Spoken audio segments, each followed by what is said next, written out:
See, when Trump was in 2015 running for public office, Trump was laying down in bed as a corrupt businessman with Exxon board members when he was running as a candidate in 2015. Trump wanted to enrich himself by making Russian deals, not only with the Trump Tower, but also in the Russian Arctic for Exxon board members. So Trump has always been a grift of a snake oil con artist like Rockefeller's father, with snake oil remedies. And so Trump, first term, he vetted out the Mueller report to stop him being implicated with Exxon in the Russian Arctic. And so he took a lot of archives after he stepped down in his first administration to Mar-a-Lago. And since after his term, his first term, Matt Gaetz was feeding Trump intel in order for Trump to obstruct the Florida case when it came to his intel self-incriminative evidence that incriminated his business racketeering while he was in Oval Office. By the way, this was a business racketeering case. That's not an official executive responsibility, because he was plotting on this since 2015. Justice Department, Supreme Court justices.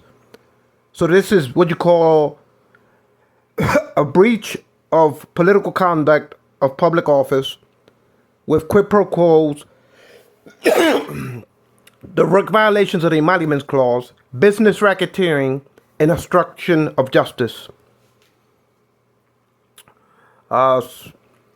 Congressman George Santos got impeached because of it. Menendez was investigated for the same corruption. In other words, no politician is above the law when you use business racketeering to enrich yourselves. That's a personal issue. That's a personal corruption issue. And there's no immunity from that. That's not an official act. That's a business racketeering act. That's obstructing justice act. And it has no immunity from the federal courts, because it's not an official act.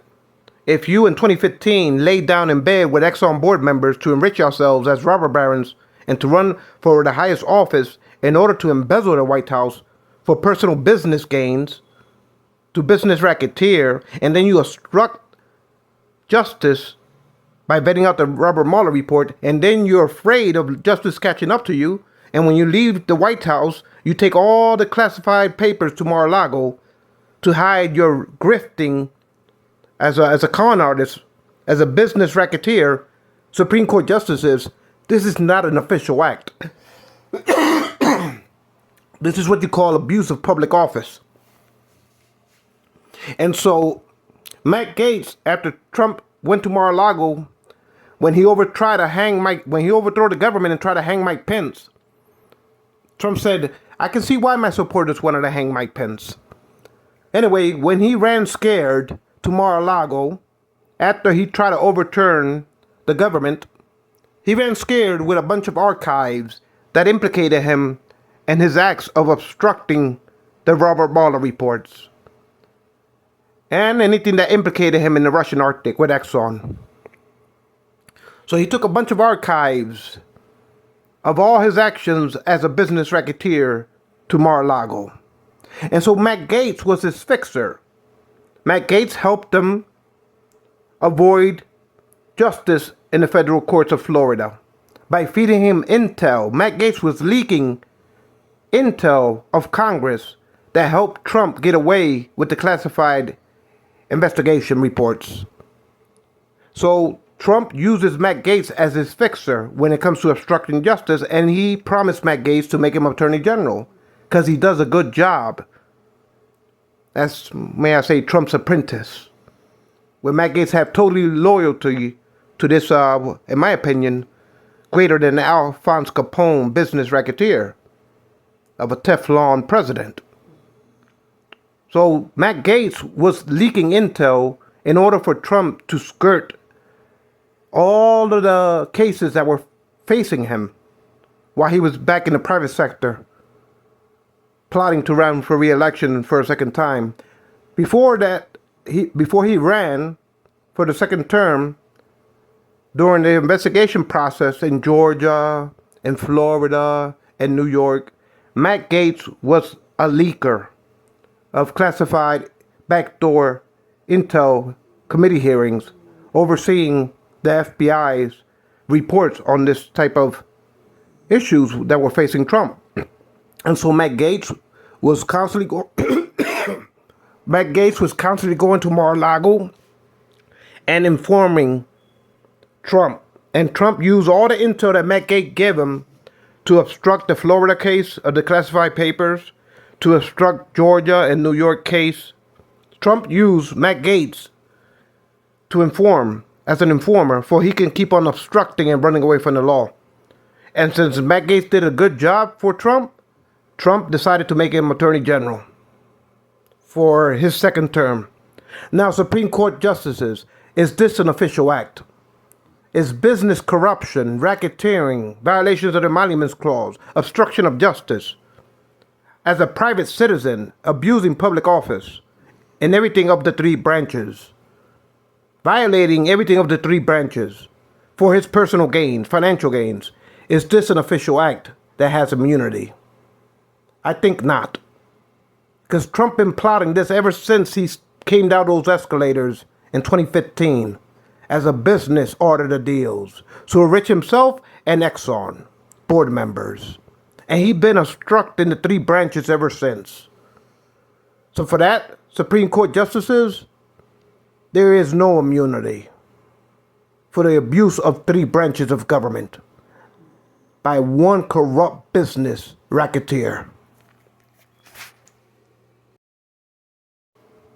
And to conclude, Supreme Court justices, now Trump is going to use his Western Liberty crypto company to extort Europe in the hopes that they will have kickbacks laundered through the dark web and their shadow bankings of their sovereign banks to prop up Trump crypto Western Liberty shares. And this business corrupt racketeer, Trump, will use his Western Liberty crypto company as he extorts our allies for tribute, tariffs, in the hope that they will pay him kickbacks to his crypto company, like the Egyptian president giving him $10 million and Trump laundering it into his pockets, or the Crown Prince giving Jared $2 billion of real estate portfolios where he can release incremental payments into the Trump real estate. But now Trump is using Western Liberty crypto company that he set up purposely to extort our allies in the hopes that they will make backroom deals and launder money into his Western Liberty crypto company. And then Trump would be using Murdoch Business News to prop up his shares throughout Wall Street, because he's going to launder. Trump is going to launder his crypto into blue chip Wall Street companies. So when Trump steps down, he's going to have strong shares in blue chip Wall Street companies. That's how Trump plans to launder the cryptocurrencies, using Murdoch to pump up his crypto stocks and to pump up with Murdoch Business News the companies' stocks that they plan to launder this crypto through. For Murdoch and Trump can have large shares as shareholders within American corporations. So Trump thinks that as a robber baron, he has total impunity to do what he wants to do with the art of the deals, of lining his pockets as a robber baron. Supreme Courts, this is not something that's a presidential responsibility. This is abuse of all three branches as a business racketeer. It has no immunity in the federal courts. So I'm warning all the European members and their shadow intel agencies to be aware of Trump's grifting tactics as a grifter business racketeer that he is. The same way he took $10 million from the Egyptian president and laundered it into his pockets. The same way he took $2 billion from the Crown Prince and laundered it through Jared into his real estate. The same way he wanted to build a Moscow Tower while he had no pending deals in Russia, while he denied having any deals in Russia, especially with Exxon board members. While he's going to be using this Western Liberty crypto to extort our allies for tribute, to pay him kickbacks and bribes through that dark web with their shadow banks of their countries, using the dark web to insert bots of crypto into Trump's Western Liberty stocks. And then Murdoch using his platform on Fox Business News to prop up and target American corporations that they want to launder these cryptos through. So when Trump steps down in the private sector, him and Murdoch are heavily invested in blue chip companies on Wall Street. And this is how Trump plans to retire as a robber baron. Justice Department, is this just? Is this an executive responsibilities? Does it deserve immunity? When you abuse all three branches as a racketeer, business, con artist, does that sound like an official act of all three branches? I think not. And it definitely doesn't deserve immunity.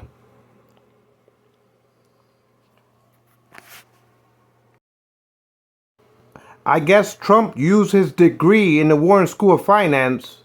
He got a degree, Trump, on the Warren School of Financing, for how to understand financing. So as a business racketeer, as a grift of a business racketeer, Trump is the biggest obstructionist of all three branches. Just for him to launder money and abuse public office of all three branches to enrich himself. I guess this is the art of the deal of his degree in finance.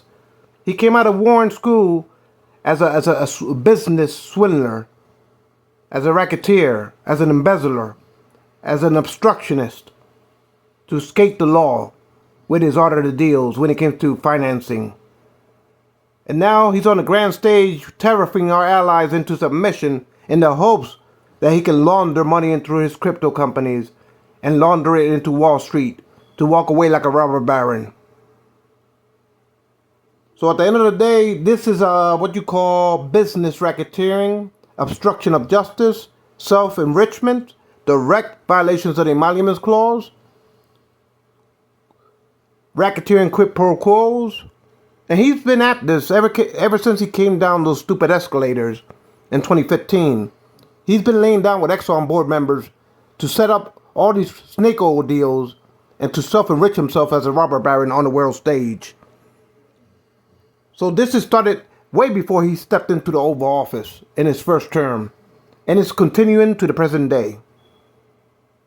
So abusing all three branches doesn't make one business tyrant above the Constitution, let alone above all three branches.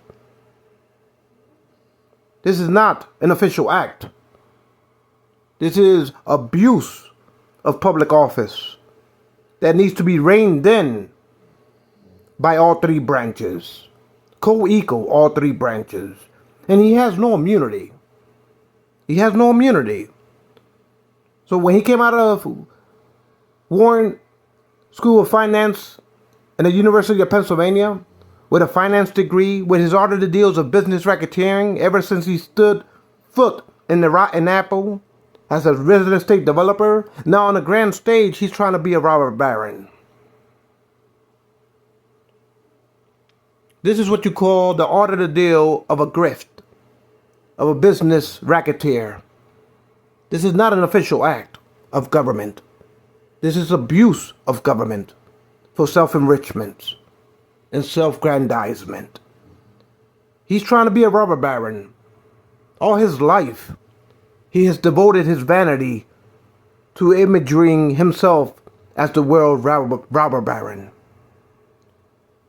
Whether you ask John Barron, his publicist, or even his obsession with naming his son Barron, he's trying to be a robber baron, Trump is. His legacy, his whole life is geared to this vanity disorder of him being the robber baron, the greatest robber baron that ever roamed the planet.